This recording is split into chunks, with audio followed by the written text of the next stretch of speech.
Bon, bonjour à toutes et à tous. Vous êtes nombreux, hein, nombreuses et nombreux. Je vois les participants qui entrent au fur et à mesure dans la salle de réunion. On est à 350 pour l'instant, 374. C'est beaucoup. Merci beaucoup d'être toutes et tous là, d'être nombreux pour ce rendez-vous. Merci au Forum pour l'investissement responsable et à France Invest d'organiser ce webinaire sur l'investissement à impact à l'occasion de la publication de leur ouvrage qu'on espère de référence pour les investisseurs. L'impact, c'est un sujet qui monte en puissance depuis plusieurs années, aussi bien chez les investisseurs que dans les entreprises responsables et chez les acteurs de l'économie sociale et solidaire qu'on connaît bien sur notre média, mediatico.fr. Et ce sujet de l'impact, il est suffisamment mûr aujourd'hui pour qu'on essaye de s'accorder sur une définition exigeante de ce qu'on appelle l'investissement à impact. Alors, on va en parler pendant une heure, avec les copilotes des 3 groupes de travail qui ont été mis en place par le FIR et par France Invest. Alors, le premier groupe de travail, on va retrouver Lise Moret d'AXA IM et Natalia Milan de Tikeo Capital. On parlera avec elle de l'intentionnalité de l'investisseur. Le deuxième groupe de travail, il sera animé et on fera intervenir Morgan Carval d'Arkea et Antoine de Salin de iCare Consult. On parlera d'additionnalité, vous allez voir un petit peu plus tard ce que ça signifie. Le troisième groupe de travail avec Isabelle Combarel de Swen Capital Partners et Majeux Loïs Carreras de BNP PAM. Elles vous parleront de la mesure de l'impact, qui est un thème qui vous intéresse, qui vous passionne même, j'ai envie de dire.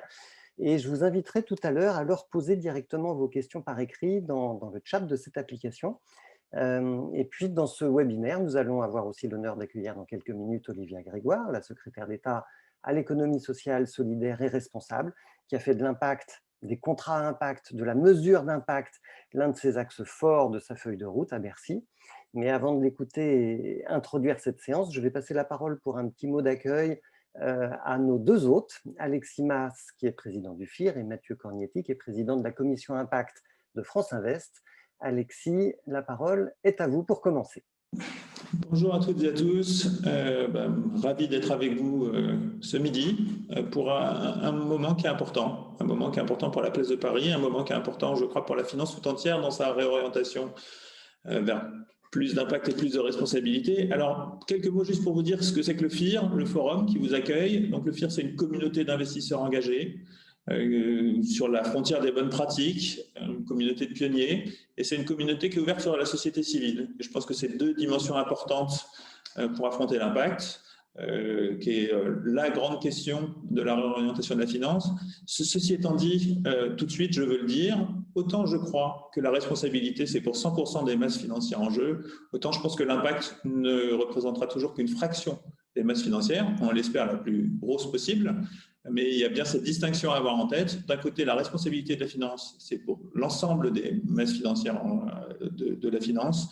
Pour l'impact, on est sur la fraction la plus exigeante de ce que la finance peut faire pour la société et pour l'environnement. Et bien sûr, en espérant que ces produits se diffusent. Je passe la parole à Mathieu. Merci à tous. Merci Alexis. Donc Mathieu Cornietti, est-ce que vous pouvez nous présenter, vous, la commission Impact de France Invest et puis le contexte de cette démarche commune que vous avez conduite avec le FIR? On est complètement alignés, effectivement, avec Alexis. Nous avons monté chez France Invest donc, la commission Impact en 2012. Et comme l'a exprimé Alexis, notre vision, c'est celle d'un marché entier autour de l'impact, qui nécessite une définition. Donc, nous avions une charte lancée donc, dès 2012 avec quelques pionniers. Aujourd'hui, la commission Impact chez France Invest, c'est 45 sociétés de gestion qui sont engagées sur cette exigence.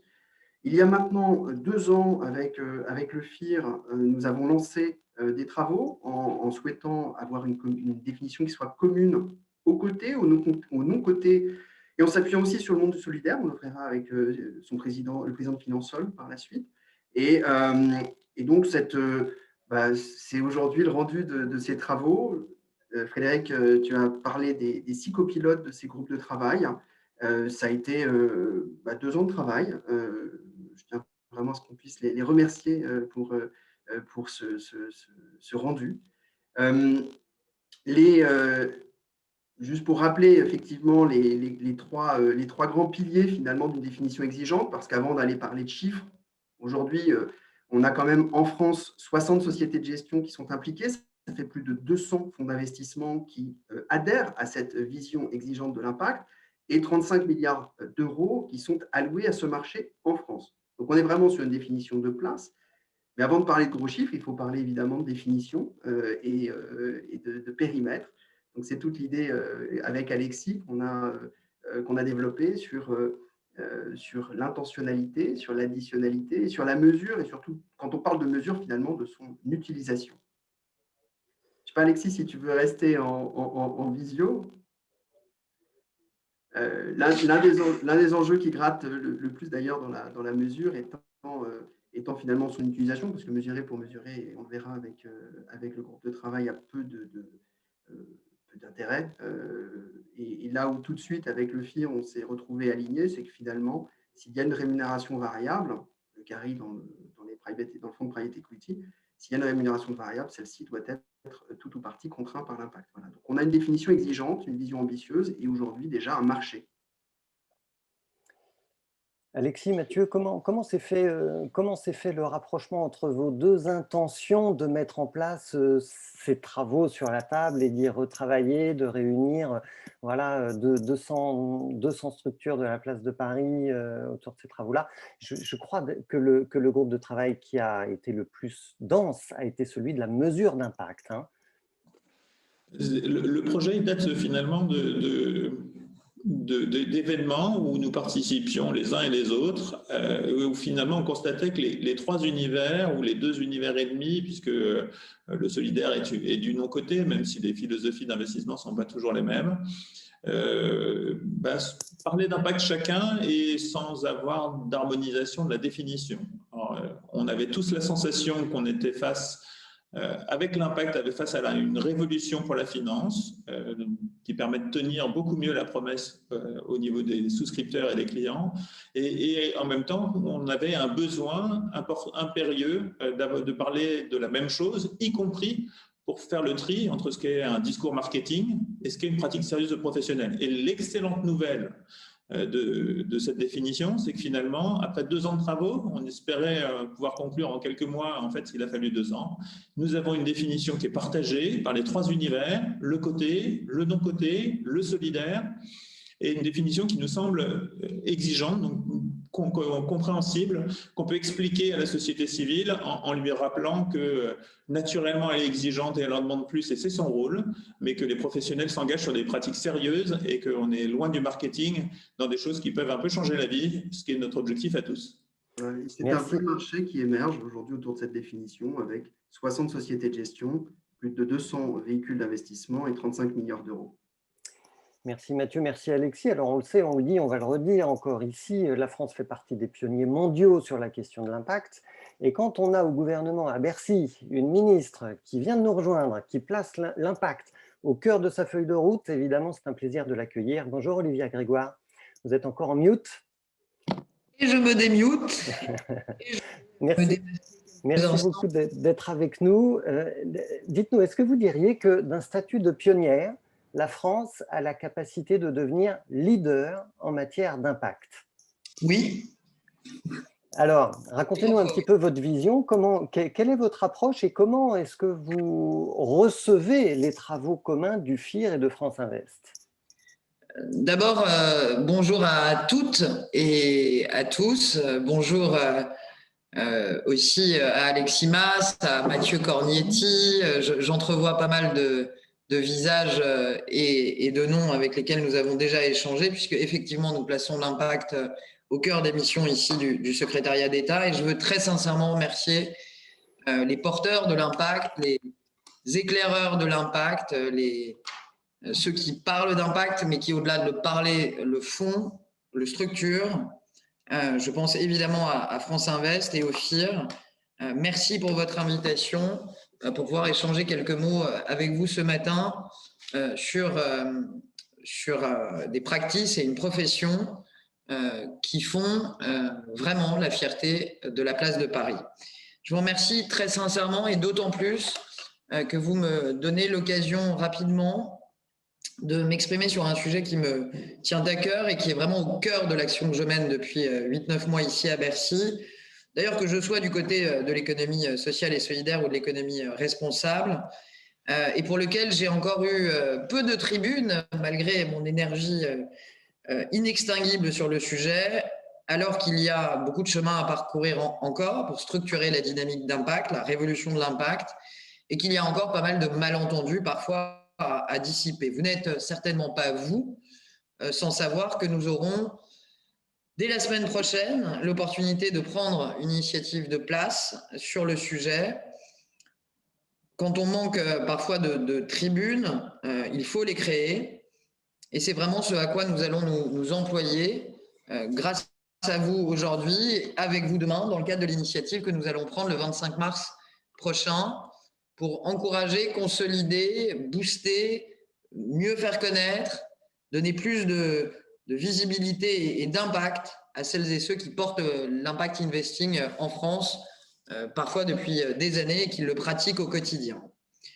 Je ne sais pas si vous percevez comme moi que le mot impact est devenu très à la mode depuis quelques temps.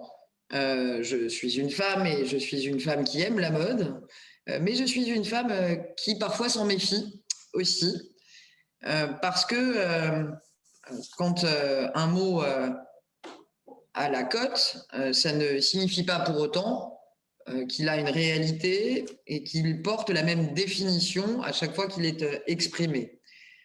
Alors c'est un mot court et c'est un mot qui doit avoir la même force que la réalité qu'on essaye de lui prêter. Et il est parfois difficile de ne pas céder aux sirènes sémantiques. Ça fait bien aujourd'hui de parler d'impact, vous le savez bien. Peut-être que ça doit vous énerver parfois, ce que je peux aussi comprendre. Et des travaux comme ceux de France Invest et du FIR sont absolument essentiels justement pour, au-delà de la mode sémantique, parvenir à développer, à ancrer une pratique qui est définie, une pratique sérieuse, qui permet de redonner à la finance toutes ses lettres de noblesse. J'ai bien fait mes devoirs depuis le 26 juillet dernier. J'ai bien pris en main l'excellent rapport sur l'investissement à impact qui propose une définition exigeante de l'impact pour le côté et le non-côté. Et j'ai bien retenu les éléments centraux de la définition proposée, l'intentionnalité, l'additionnalité, la mesure. Et je suis d'ores et déjà rassuré de voir que nous convergeons, puisque cela rejoint en effet les conclusions tirées par les acteurs de la place dans le cadre des travaux de préfiguration d'un centre français d'investissement à impact qui m'ont été remis à l'automne. Cette convergence, elle se retrouve également dans certains constats, comme la multitude des méthodologies de mesure de l'impact.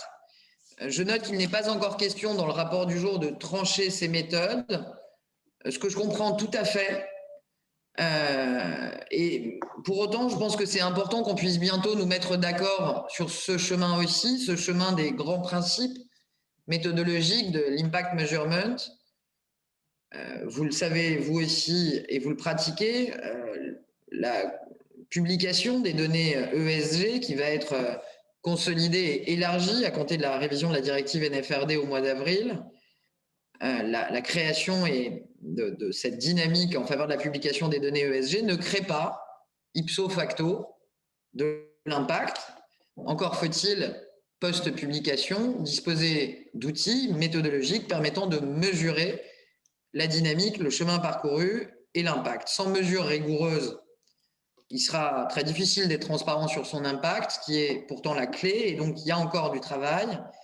Après avoir convergé sur les objectifs et peut-être sur la définition, il nous faudra aussi ensemble avancer sur les méthodes, et l'initiative de place que je prendrai le 25 mars s'inspirera de ces travaux qui constituent d'ores et déjà, et encore une fois je vous en félicite, une base, une réflexion extrêmement solide et extrêmement utile pour la place de Paris. Il reste du chemin à faire, oui, en commençant par ne pas galvauder le terme d'impact et en donnant les moyens à la pratique de se diffuser. Je ne cesserai de le répéter, l'épargne ou l'investissement de conviction, au-delà de la précaution, on est aujourd'hui, je crois, dans une épargne de plus en plus de conviction, ne sont plus l'apanage de quelques philanthropes Je n'ai, au même titre que la mode, rien contre les philanthropes, mais je souhaite que la recherche d'impact positif soit le nerf de la finance, peut-être même sa raison d'être. La vision actuelle, c'est que ça ne se fera pas en un jour. Je rappelle souvent qu'il a fallu 3 siècles pour bâtir la comptabilité analytique qui est la nôtre. Il nous faudra peut-être 3 ans pour déployer les actes 2, les actes délégués, qui donneront à voir dès fin 2023, début 2024, les premiers bilans à proprement parler extra fines. Ça ne se fera pas en un jour, mais c'est le sens de l'histoire et d'une histoire que vous écrivez et qu'on essaiera de faire rayonner plus encore. J'y reviendrai à ma conclusion le 25 mars. La vision actuelle de l'ESG, elle montre ses limites. Elle est parfois peu compréhensible pour des épargnants parce qu'elle n'est pas forcément assez concrète. Et l'impact doit sortir de sa niche. Nous allons faire en sorte qu'il le fasse dans de bonnes conditions. Sur ce sujet, comme sur tant d'autres, la question de l'attractivité n'est jamais loin. La France a été pionnière sur l'ESG depuis des années. Nous avons un avantage comparatif là-dessus, c'est indéniable. Cet avantage a néanmoins tendance à diminuer au fur et à mesure que la pratique de l'ESG se diffuse dans le monde, que ce soit par la réglementation européenne ou par l'opportunisme redoutablement efficace de nos amis américains en la matière. Soyons donc pionniers sur la finance à impact et soyons aussi efficaces que la place sait l'être sur l'impact. Je compte évidemment sur France Invest pour prêcher la bonne parole dans le secteur du private equity et j'aime à dire que vous ne m'avez pas attendu. Je suis sûr que le FIR en fera autant, le FIR qui est engagé sur le marché du côté, sur l'impact depuis des années. Les définitions se rejoignent sur l'investissement, mais ça laisse encore pas mal de travail. C'est vraiment tout l'intérêt de la démarche que je propose.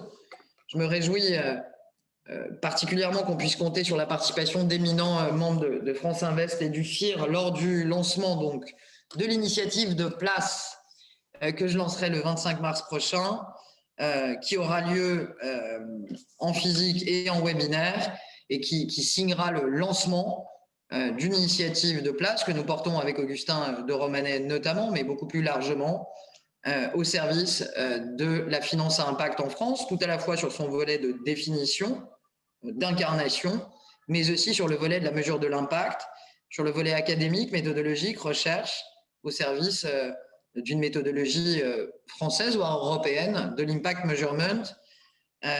Vous êtes, en conclusion, les artisans de l'impact. Vous avez l'intention d'aller plus loin. Vous avez démontré votre capacité à travailler ensemble et donc à additionner vos forces et vos practices. À partir de la semaine prochaine, nous pourrons en prendre la mesure. Intentionnalité, additionnalité, mesure. Nous sommes bien au cœur de notre projet pour lequel nous partageons, je crois, l'ambition commune et possible de faire de la place de Paris la place la plus impactante d'Europe et peut-être inspirante aussi au sein de l'écosystème mondial. Je sais que mes mots sont grands, mais ils sont aussi grands que l'ambition que vous menez au quotidien. Je vous souhaite à tous un très bon échange, un très bon webinaire. Merci encore à France Invest et au FIR d'avoir organisé ce moment et de m'avoir permis d'en dire quelques mots. Mon équipe qui est ici, puisque nous sommes tous mobilisés sur l'impact, est à votre disposition. On vous donne rendez-vous le 25 mars. J'ai tweeté là-dessus il y a quelques jours. Vous retrouverez sans problème, pour ceux que ça intéresse, possibilité de vous y inscrire.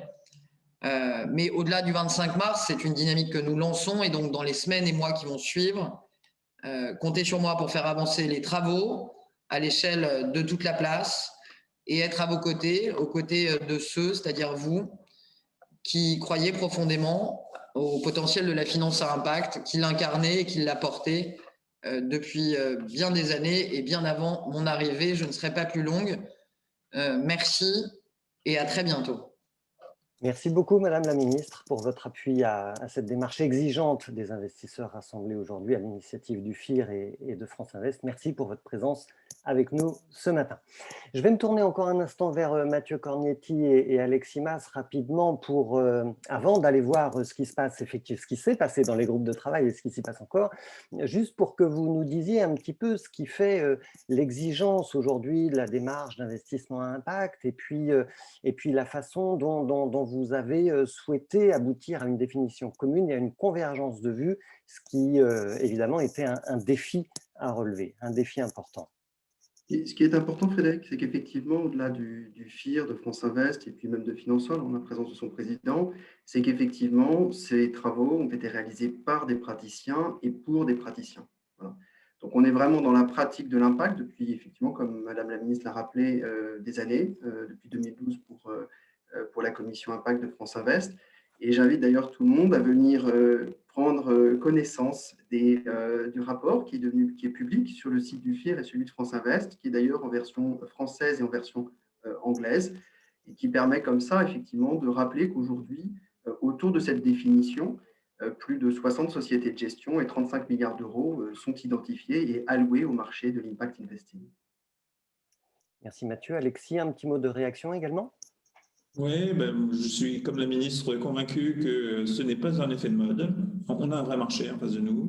Ma deuxième conviction, c'est qu'il y a une question de crédibilité de nos démarches qui est importante. Elle s'appuie sur des méthodologies, elle s'appuie aussi sur le dialogue avec la société civile. Je pense que c'est une dimension importante dans ce type de démarche que d'être capable d'être crédible vis-à-vis d'une société civile qui est exigeante vis-à-vis de la finance, a raison. Et c'est notre rôle, aux firmes et à tous les professionnels aussi, que de dialoguer avec elles pour lui montrer ce qu'on peut raisonnablement faire. La troisième chose, c'est que naturellement, la place de Paris peut rayonner quand elle est en avance sur des sujets et naturellement, au sein d'Eurosif, l'association européenne des FIR, nous porterons ce sujet pour en faire un sujet de place aussi au niveau européen. Mais sans attendre, je propose qu'on poursuive l'événement en rentrant dans le cœur de la définition. Merci à tous. Merci Alexis. Alors effectivement, on va se tourner maintenant vers nos trois groupes de travail et donc je vous invite, vous les participants, à poser vos questions dans le chat de Zoom. Le premier groupe de travail, je vous le rappelle, c'est celui de l'intentionnalité.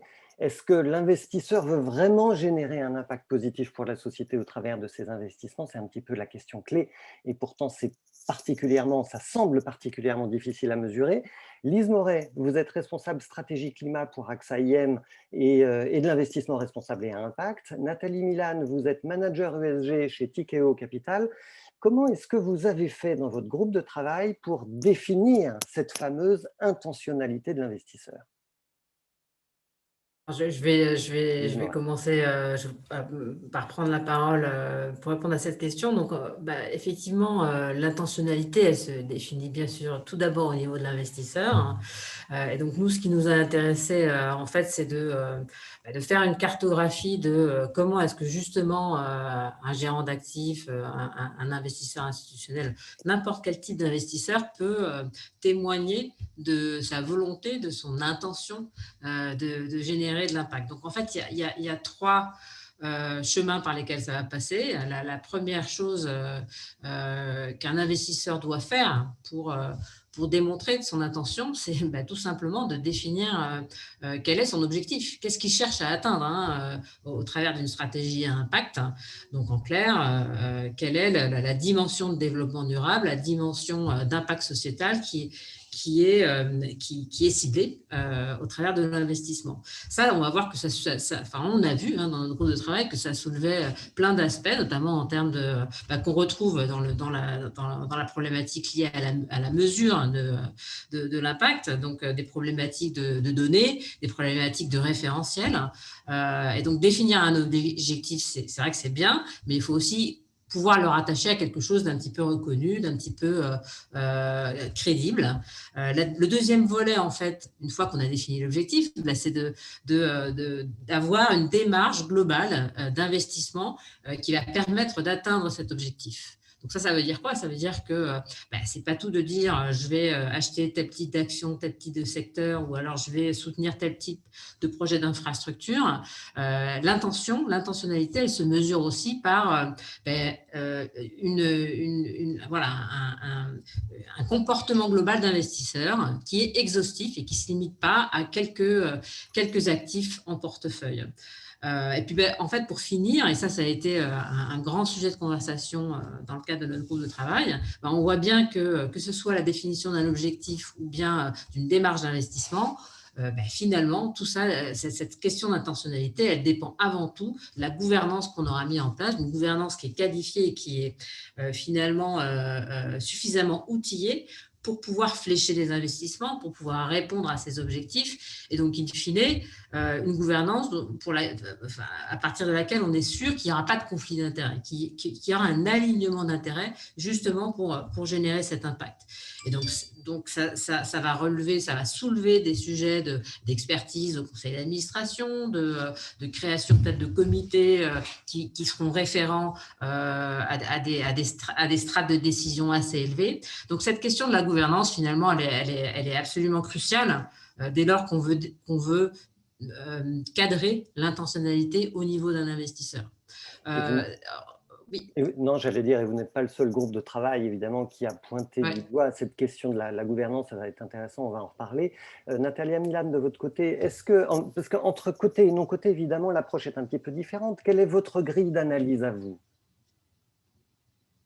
Alors, vous êtes encore en mute. Est-ce que vous pouvez activer votre micro? Vous m'entendez maintenant? Merci, Natalia. Très bien. Merci beaucoup, Frédéric, et merci à FIR et à France Invest pour cette opportunité, cette groupe de travail. Donc, oui, effectivement, la classe d'actifs non cotés, on entend souvent dire que c'est la classe d'actifs qui est la plus appropriée pour mettre en place une démarche d'impact.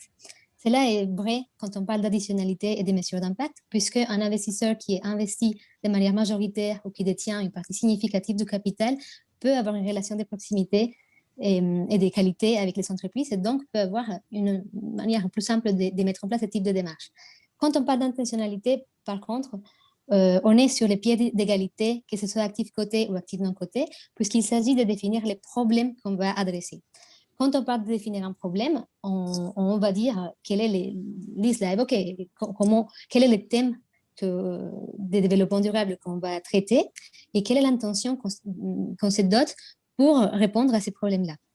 Donc, comme Lise l'a évoqué, nous avons identifié 2 éléments qui sont essentiels pour que cette intentionnalité soit réelle et soit pragmatique. La première, c'est une intégration de la thèse d'impact du fonds au cœur de la stratégie d'investissement. On ne peut pas parler d'une thèse d'impact qui est accessoire et qui va venir compléter une démarche d'investissement qui est solide. Ça va être vraiment le cœur de l'investissement. Chez Tikehau Capital, par exemple, avec notre fonds T2 Energy Transition, nous avons mis en place une recherche autour du sujet du changement climatique. Nous avons identifié que pour y répondre, nous avons besoin de traiter d'abord l'efficacité énergétique, ensuite les transports et la mobilité durable, et finalement les énergies renouvelables. Ce travail de recherche-là nous a permis de bien définir quels étaient les problèmes que nous allons adresser et de mettre en place toute une stratégie qui va, dès la phase de screening d'une opportunité d'investissement, pendant la période de détention, avec l'accompagnement des entreprises dans cette démarche-là, et enfin à la sortie. Et finalement, je reviens à mon deuxième élément, qui est la mobilisation des équipes d'investissement dans cette démarche d'impact. Lise l'a dit, il faut bien évidemment une gouvernance, mais plus qu'une gouvernance aussi, il faut que les équipes soient mobilisées et impliquées dès la définition du problème et tout au long du cycle d'investissement. Chez Tikehau, notamment, nous avons mis en place aussi un pare-feu qui est la mise en place d'un comité d'impact à côté du comité d'investissement. Et ce comité d'impact va venir valider la thèse d'impact et notamment la thèse d'investissement de l'équipe d'investissement, et pour s'assurer que cette thèse d'impact est alignée avec la thèse d'impact du fonds. Lise, votre grille d'analyse à vous, elle correspond parfaitement à celle de Natalia ou pas tout à fait quand même? Alors, il y a bien évidemment, il y a des connexions qui sont très fortes. Et d'ailleurs, on dit souvent que l'investissement à impact dans le côté, ça inspire beaucoup de ce qui s'est fait tout d'abord dans mon côté. On a parlé tout à l'heure de l'intentionnalité au niveau de l'investisseur. En réalité, dès lors qu'on prend mesure du fait que l'investissement à impact, il se fait sur beaucoup de classes d'actifs finalement, et notamment il va pouvoir se faire via l'investissement dans des actifs qui sont cotés. Alors, finalement, la question de l'intentionnalité, elle se déplace de l'investisseur vers l'entreprise, vers le porteur du projet qu'on va financer. Et donc l'intentionnalité de l'entreprise, c'est tout le sujet de l'investissement à impact dans le côté. L'intentionnalité, elle va se diluer dès lors que ce qu'on appelle l'ownership en anglais se réduit, c'est-à-dire dès lors qu'on s'éloigne, qu'on s'expose à une entreprise, à un business model au sens large, et pas forcément à un projet bien fléché. Donc, cette dilution, il va falloir y remédier, avoir une meilleure compréhension de la volonté des managements à justement générer de l'impact, à générer des externalités positives. Ça transite par deux choses principales. La première chose, c'est le dialogue qu'on va mettre en place avec les entreprises, donc ce qu'on appelle l'engagement actionnarial, quand on parle d'investissement dans le côté. En l'occurrence, le dialogue actionnarial, il donne l'impression que ça va concerner simplement les investissements en actions, mais en réalité, c'est aussi vrai d'un investissement obligataire. Et d'ailleurs, de plus en plus, on parle d'un dialogue, d'un engagement qui serait un engagement à destination d'investissement également obligataire, également sur du fixed income. Donc, il y a ce sujet du dialogue et de l'engagement avec les entreprises dans lesquelles on investit. Et puis, il y a le sujet de la compréhension des business models qui transitent par l'information, par la donnée, par la présence d'indicateurs, une bonne compréhension, une bonne identification de tout ce qui permet en fait à l'investisseur de bien comprendre la stratégie de l'entreprise dans laquelle il investit et qui est supposée répondre à un objectif d'impact. Et donc là, je voudrais juste... Voilà, je voudrais juste... Oui. Je vous coupe, Lise, parce qu'en fait, on a été débordé par le temps déjà. Donc, il va falloir qu'on aille voir le deuxième groupe de travail. Mais c'est des indicateurs et peut-être, et on va en reparler avec les autres groupes, est peut-être moins facile dans le non-coté parce que le non-coté n'a pas les mêmes obligations réglementaires de reporting et donc évidemment ça change un petit peu les choses. Alors, merci à toutes les deux. On va se tourner donc vers le deuxième groupe de travail avec Antoine de Salin et Morgan Carval. Antoine de Salin, vous êtes directeur associé chez Icare & Consult et on peut ajouter que c'est votre cabinet qui a rédigé le rapport d'ensemble qui nous occupe aujourd'hui. Dans votre groupe de travail, je signale qu'il y avait plus de gérants du côté que du non-côté et vous avez décidé d'un parti pris dès le départ. Est-ce que vous pouvez nous expliquer votre démarche ? Oui, alors je le vois d'ailleurs, bonjour à chacune et à chacun, et il y a une question sur le chat qui reflète d'ores et déjà un peu, interroge ce concept d'additionnalité, qui est celui, quand on regarde les trois briques de l'investissement impact, qui pose le plus de questions, qui est le plus éloigné peut-être j'allais dire, du cerveau reptilien du gérant d'actifs cotés ou non cotés, si vous me permettez cette expression. Et la définition que on en a donnée, je me permets de la répéter parce qu'elle est importante, évidemment, qui n'est pas d'ailleurs très originale. L'additionnalité est envisagée comme l'action ou la contribution particulière et directe de l'investisseur permettant à l'entreprise investie ou au projet financé d'accroître l'impact positif généré par ces activités. C'est donc un élément de mesure de l'intentionnalité qui vient d'être décrite par Lise et Natalia. Et dès qu'on pose la question de l'additionnalité, on se dit, mais l'additionnalité, par rapport à quoi ? Et tout de suite, c'est la question du scénario de référence qui se pose et que l'on a dans la dynamique de groupe, non pas évacué, mais on a voulu poser le problème de manière un tout petit peu différente parce que faire de l'existence d'un scénario de référence un prérequis pour l'additionnalité conduisait à une impasse parce que ces scénarios de référence n'existent pas toujours.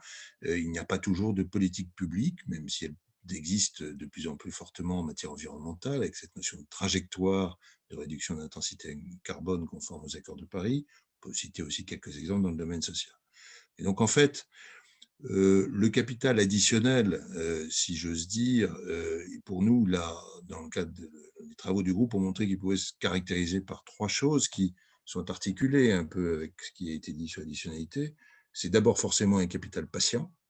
Donc, l'horizon de long terme est évidemment, c'est assez trivial de le répéter, mais c'est quand même tout à fait fondamental, un marqueur indispensable à une démarche d'additionnalité.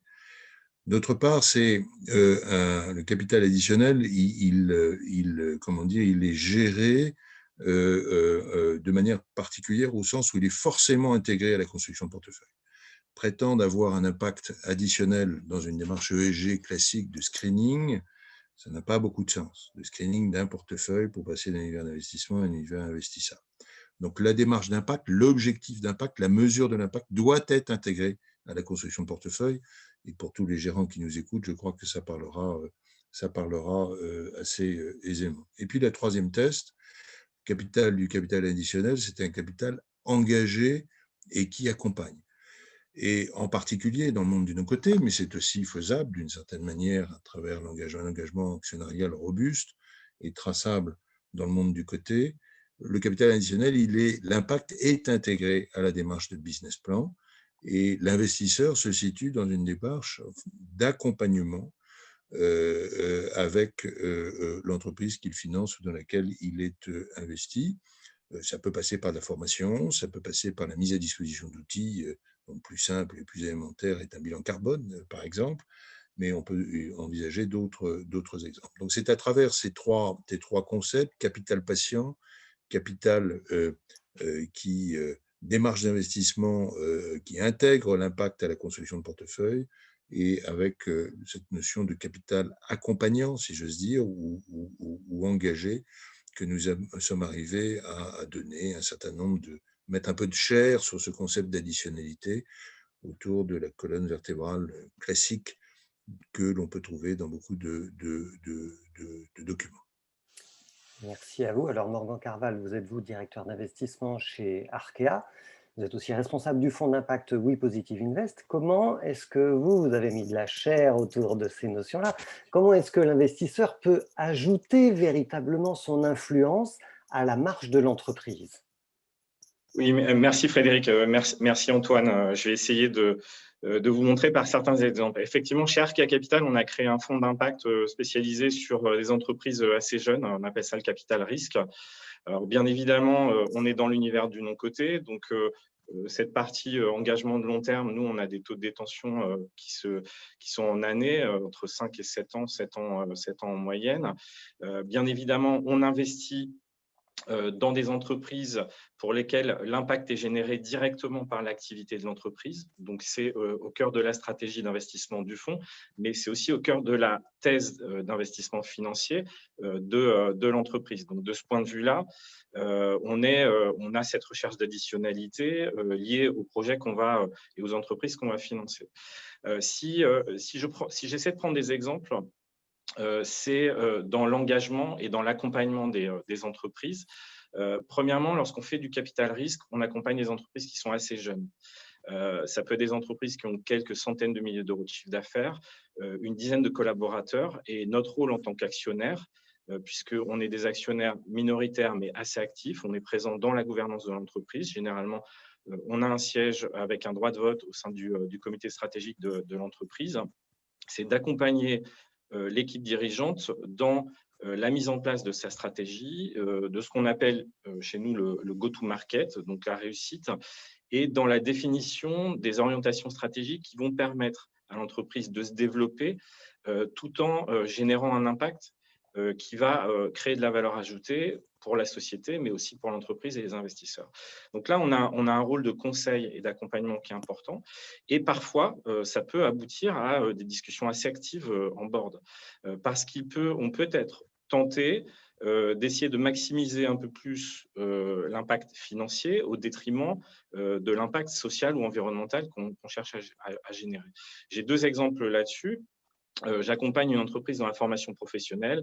La thèse d'impact, c'est la corrélation très forte entre l'absence de diplôme et le chômage, notamment chez les jeunes. Et là, on a une entreprise qui est spécialisée dans l'accompagnement ou l'aide au passage de diplôme type CAP. Donc, c'est vraiment des gens qui sont, on va dire, en dehors de tout diplôme.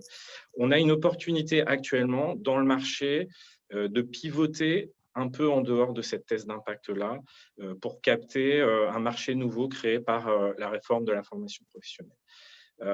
On a eu beaucoup de discussions en board. On a décidé d'essayer, en tout cas, d'y aller tout en maintenant cet ADN qui était quelque part, sans qu'elle soit définie à ce stade, la raison d'être ou la mission d'entreprise, qui était de rester sur ce double projet. Je fais de la croissance, je génère de l'activité économique, mais je vais délivrer des formations à un prix accessible à des populations qui n'ont pas ou très peu de diplômes. Ça a été des discussions assez complexes. Et deuxième exemple, dans la rénovation énergétique, j'accompagne aussi une entreprise sur cette partie-là qui opère et qui réalise des travaux de rénovation énergétique. On a un impact évident au niveau environnemental, on fait tout l'autre travaux, et on a aussi un impact social puisqu'en fait on accompagne beaucoup de projets très subventionnés de ménages qui sont dans la précarité énergétique. C'est un impact négatif sur les finances de l'entreprise. Si je rentre un peu dans le détail, en termes de BFR, ça génère beaucoup de BFR, souvent financés un peu par les fonds propres. Donc cet impact social-là a un impact un peu négatif sur les finances de l'entreprise. Et là encore, on a eu beaucoup de discussions au sein du conseil pour trouver le bon équilibre entre les deux, mais on voulait absolument maintenir ce double projet d'impact environnemental et d'impact social et maximiser dans notre thèse stratégique, dans notre thèse d'investissement, les performances financières et les performances extra-financières.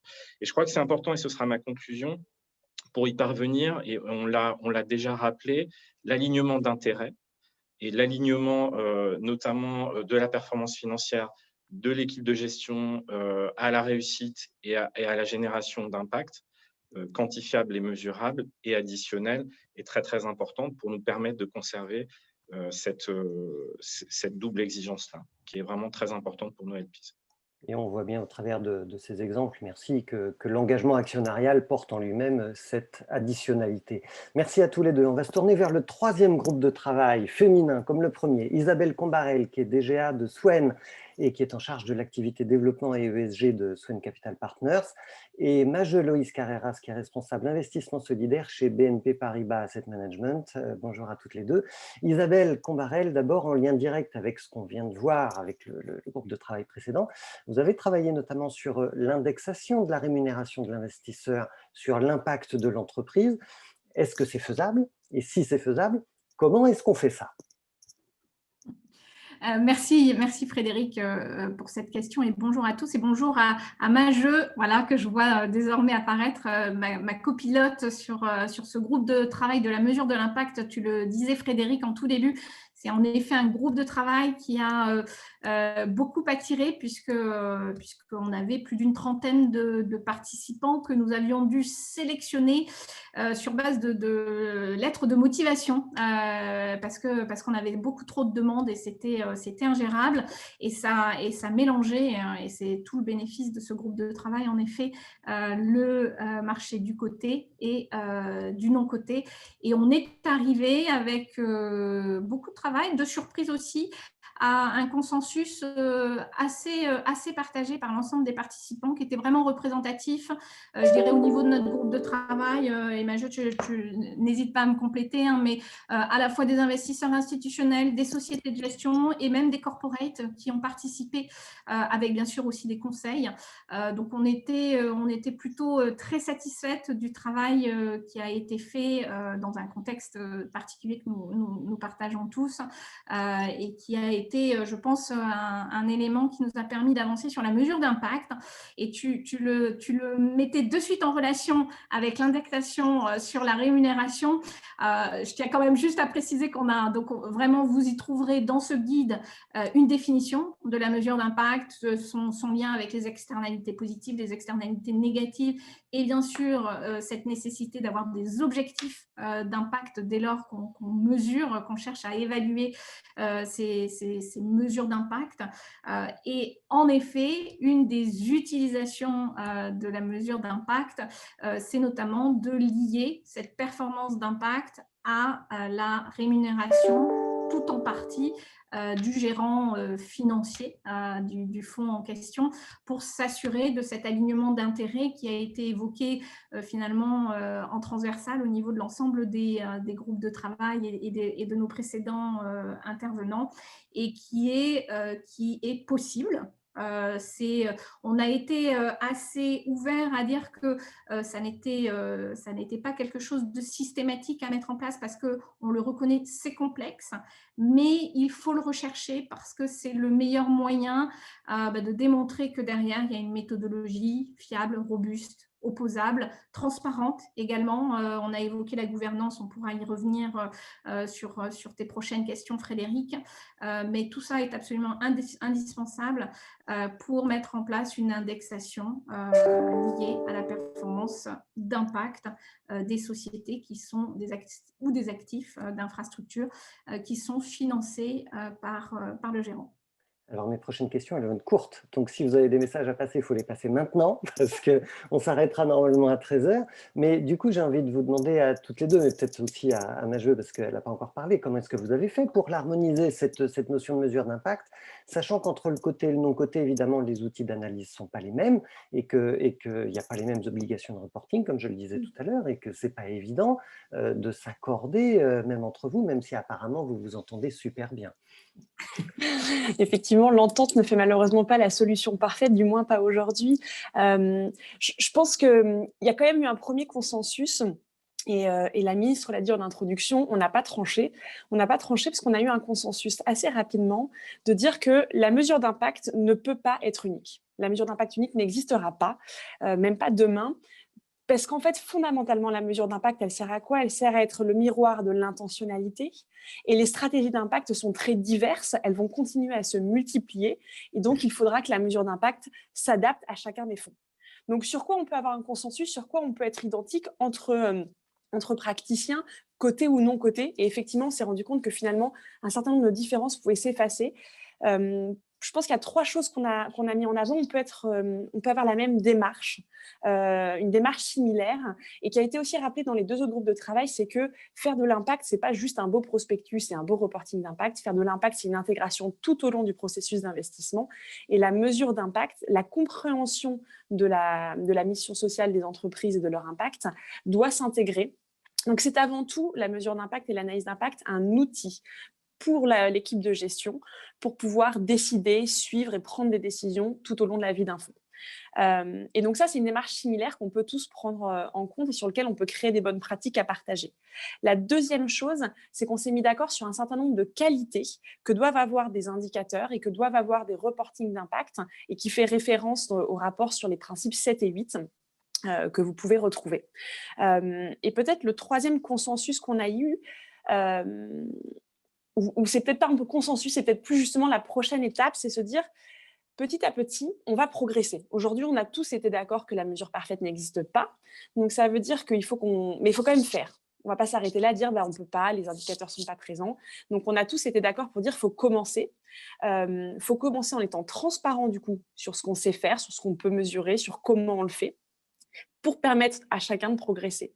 Et peut-être qu'ainsi demain, sur des secteurs homogènes, sur des secteurs plus petits qui ne seront pas l'intégralité des univers, on sera capable de commencer à faire émerger quelques indicateurs à uniformiser qui permettront de mieux agréger, de mieux comparer et vraiment de diffuser quelque chose sur des thématiques, sur des secteurs, sur des terrains homogènes, sur des géographies, à créer ça. Et la France l'a déjà fait dans certains domaines, par exemple dans l'ESS historique qui depuis longtemps a essayé d'évaluer ses performances. On peut penser à l'insertion par l'activité économique. Des investisseurs de la finance solidaire ont déjà essayé également de mettre en avant des outils communs.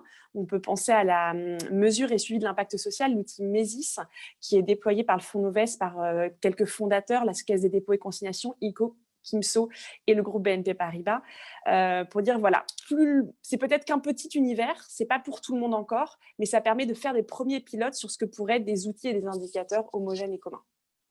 rapidement, parce que j'ai une question dans le chat qui concerne l'obligataire. On en a parlé d'infrastructure, on a parlé de notre capital des TPE-PME, mais on a parlé aussi d'obligataire. Est-ce que dans votre groupe de travail, vous avez perçu un enjeu particulier sur l'impact dans l'obligataire souverain dans le domaine ESG? Est-ce que vous avez soulevé cette question-là ou pas? Alors, je pense qu'on s'est, dans les points de réflexion qui restent à suivre, un des points qui a été évoqué, ça a été la notion un petit peu d'attribution et de périmètre de ce qu'on peut mesurer. Je pense qu'on n'a pas évoqué très spécifiquement l'obligataire souverain. Ce dont on s'est rendu compte, c'est que chaque classe d'actifs pouvait plus ou moins facilement permettre de définir des périmètres pertinents. Mais ce qui est sûr, c'est qu'il faut se poser la question de quel est le bon périmètre pour calculer mon indicateur, périmètre géographique, périmètre de l'entreprise, périmètre temporel. Et donc, c'est ça qui va définir aussi la complexité. Et du coup, aussi de se dire, il y a des classes d'actifs où on a plus l'impression d'être contributeur quand on est en capital. Est-ce que vraiment, quand on est en dette, on peut parler d'attribution ou autre?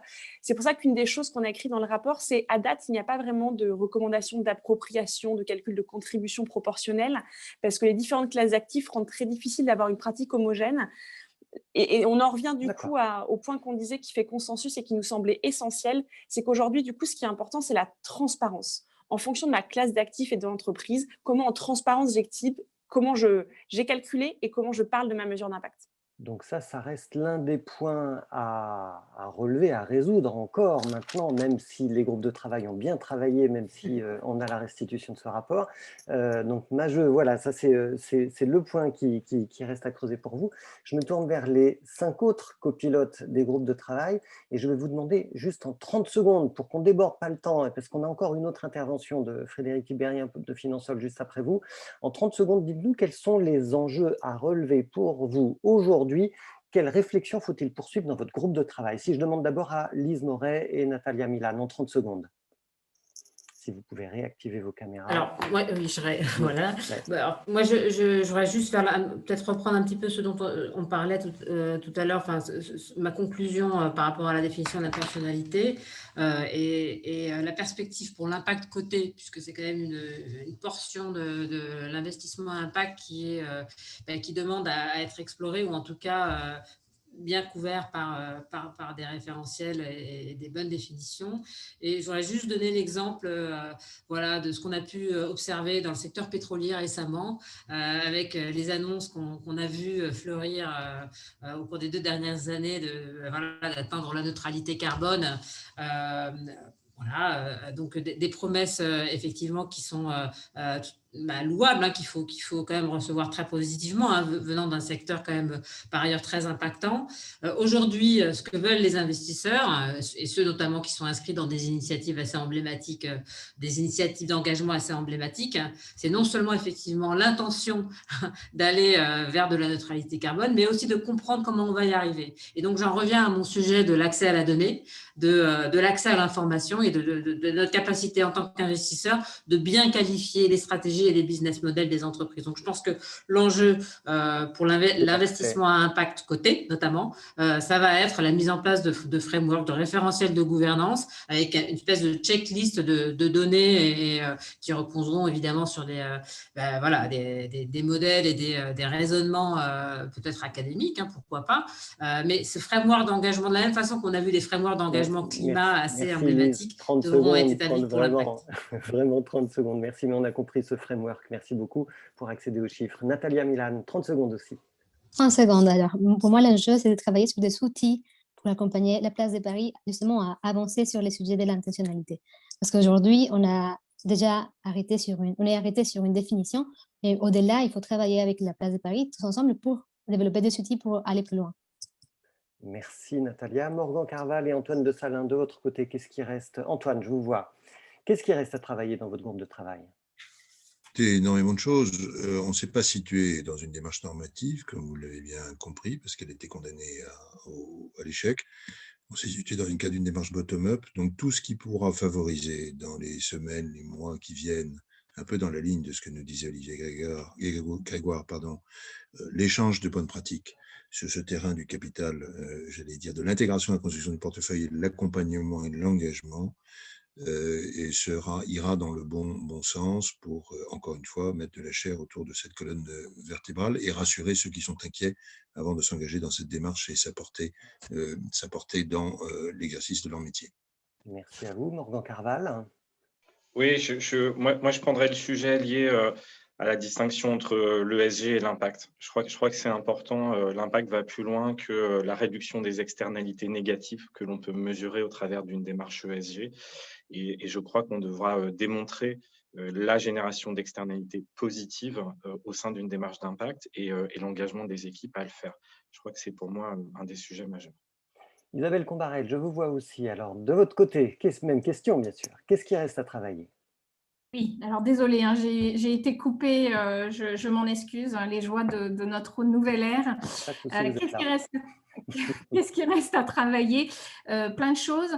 Je dirais aussi, alors comme je n'ai pas forcément entendu tous mes chers collègues juste avant, au risque de répéter ce qui a pu être dit, je pense aussi qu'on a vraiment un travail pédagogique à faire autour de l'impact, parce que vous le savez, chez Swen, on est à la fois investisseur dans des fonds et on gère des fonds directs, dont des fonds d'impact, et on le voit quand on rencontre nos investisseurs institutionnels, la notion de l'impact, vraiment, il y a une pédagogie et une diffusion de cette information, et ce qu'a dit notre ministre en introduction est très important.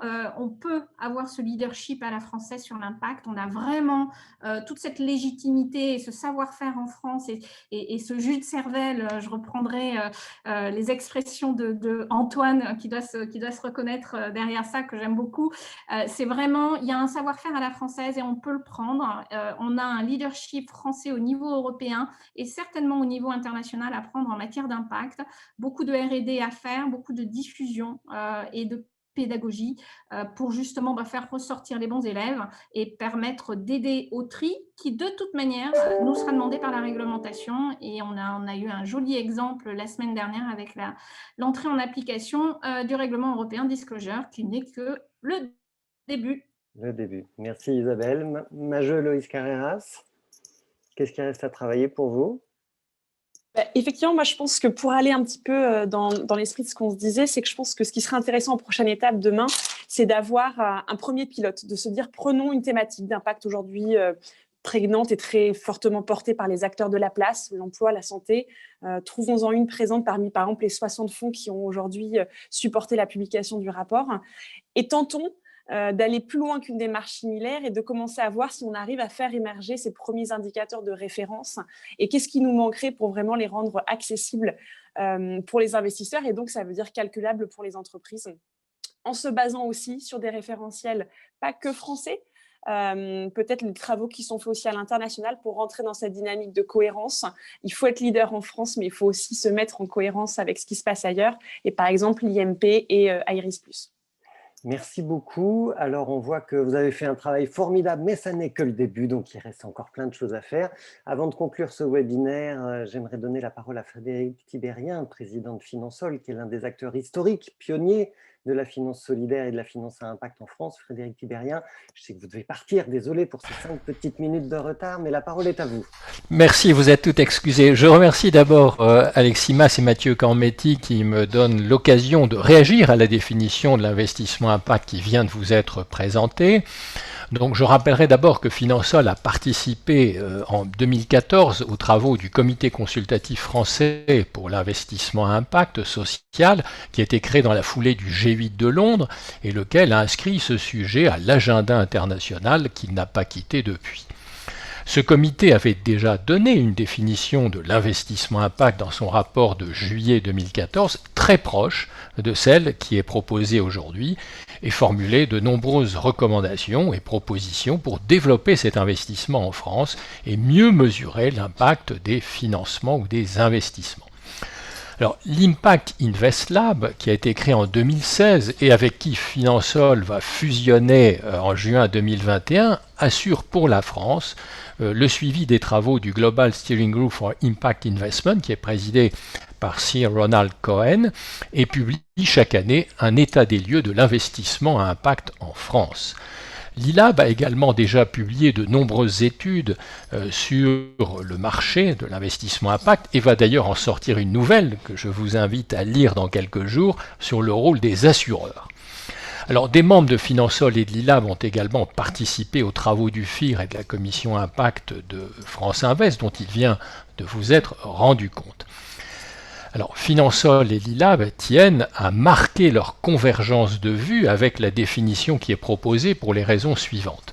Premièrement, elle reprend les 3 caractéristiques clés d'un investissement impact: l'intentionnalité, l'additivité vue du point de vue de l'investisseur et la mesure d'impact, et on les retrouve tous 3 dans les critères d'attribution du label Finansol. Deuxièmement, cette définition est l'œuvre de professionnels qui sont en train, par leurs initiatives, de structurer le marché.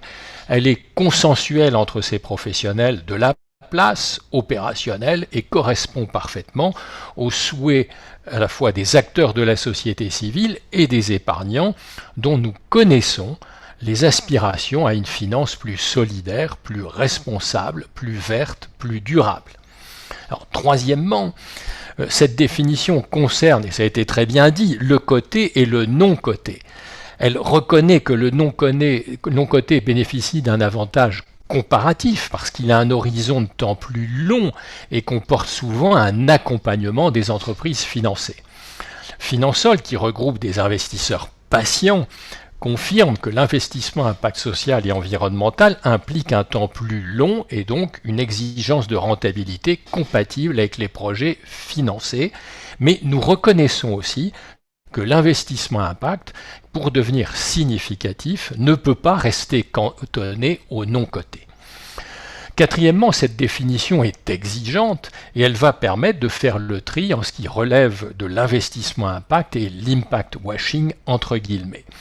Elle envoie donc le bon signal au bon moment à tous les acteurs de la place financière en les mettant en garde pour qu'ils répondent aux attentes réelles des épargnants et des investisseurs. Alors, cinquièmement, cette définition est prudente et réaliste sur des aspects où il n'y a pas encore de consensus de place. La mesure d'impact net, qui est une conséquence tout à fait logique de la définition, mais pose aujourd'hui des problèmes méthodologiques redoutables, et l'agrégation des indicateurs d'impact au niveau d'un portefeuille, d'un fonds ou d'un secteur économique. Alors, sixièmement, cette définition laisse ouvert les choix de méthodes de mesure d'impact après en avoir fait l'inventaire. Nous partageons cette approche que nous avons également retenue pour le label Finansol. Enfin, septièmement, compte tenu du caractère très évolutif des méthodes d'évaluation de l'impact et de l'ampleur des problèmes non résolus, il est trop tôt pour réglementer. Le précédent de la finance solidaire vient naturellement à l'esprit. L'important est de partager dès le départ une définition consensuelle mais exigeante de la finance à impact et de laisser une durée suffisante aux différentes méthodologies accessibles pour s'installer et s'imposer par leur robustesse. Pour conclure, Finansol et l'ILAB seront heureux de continuer à travailler avec le FIR et France Invest pour approfondir ensemble ces travaux complémentaires en veillant toujours à ce qu'ils correspondent à la fois aux attentes de la société civile, des épargnants, des investisseurs et aussi aux initiatives ou pratiques des professionnels. Ensemble, nous disposons en effet de toutes les compétences et expertises voulues grâce à nos membres respectifs que je salue et que je remercie pour leur contribution passionnante. Merci beaucoup Frédéric, merci à tous les intervenants, merci aux près de 500 participants de ce webinaire. Pour conclure, je vais laisser le dernier mot à Alexis Mas et à Mathieu Cornietti. Merci à vous. Merci à toutes et à tous. Vous l'avez compris, on franchit avec cette définition commune une très belle étape pour définir un objet de la finance dont on parlait beaucoup, mais à qui il manquait une définition exigeante, solide, partagée. Il reste encore beaucoup à faire et on est absolument ravis d'être membre de cette aventure. Merci à toutes et à tous. Un grand merci aussi à tous. Merci aux plus de 500 participants. On montre bien qu'on est un vrai marché, qu'on existe effectivement, que cette place de Paris a une vision partagée. N'hésitez pas à regarder et à lire attentivement ce rapport, ces 2 ans de travail. Encore merci à tous les copilotes ou à la centaine de contributeurs Et puis moi, surtout, je vous souhaite à tous un bon appétit parce que de 12h à 13h, on a aussi plein d'autres choses à faire. Donc, merci, à bientôt. C'est le début. Comme l'a rappelé Alexis et puis tous les panélistes, on a encore beaucoup de chantiers ouverts et on va continuer à avancer ensemble. À bientôt.